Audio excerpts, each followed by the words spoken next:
আমাদের প্রাণপ্রিয় নেত্রী দেশনেত্রী বেগম খালেদা জিয়ার বিদায়ী আত্মার মাগফিরাত কামনায় আজকে সামান্য ইফতার বিতরণ করছি। তো আপনারা জানেন যে আমাদের প্রাণপ্রিয় নেত্রী দেশনেত্রী বেগম খালেদা জিয়া বাংলাদেশের ইতিহাসের সবচেয়ে জনপ্রিয় নেত্রী ছিলেন। তিনি তিনবারের সাবেক প্রধানমন্ত্রী ছিলেন।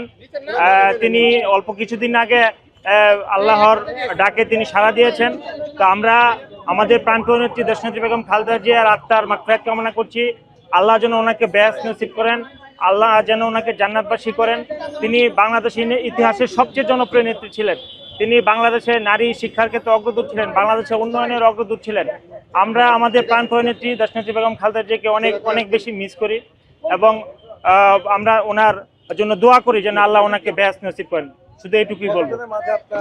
তিনি গণমানুষের নেত্রী ছিলেন, তিনি নির্যাতিত নিপীড়িত মানুষের নেত্রী ছিলেন। তিনি সবসময় সাধারণ মানুষের সাথে রাজনীতি করেছেন এবং সাধারণ মানুষকে ভালোবাসছেন। বিকাশ পেমেন্টে 10,000 টাকার বেশি অফার, শপিং চলছে তো। সুতরাং আমরা সেই দিক থেকে চিন্তা করে আজকে দেশনেত্রী বেগম খালেদা জিয়ার পক্ষ থেকে এই ঢাকা বিশ্ববিদ্যালয় এলাকায় সাধারণ মানুষের মাঝে আমরা ইফতার বিতরণ করছি। এটা প্রায় 300 খাবারের প্যাকেট আমরা বিতরণ করছি।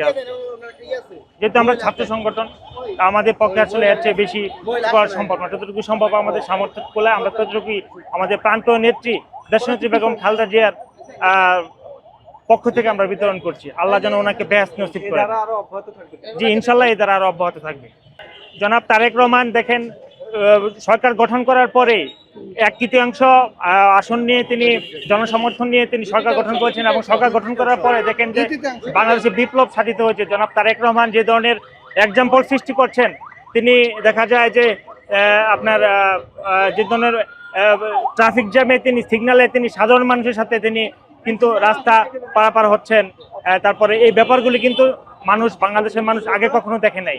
জনাব তারেক রহমানের হাতেই বাংলাদেশের যে অগ্রগতি উন্নয়ন সেটা সাধিত হবে।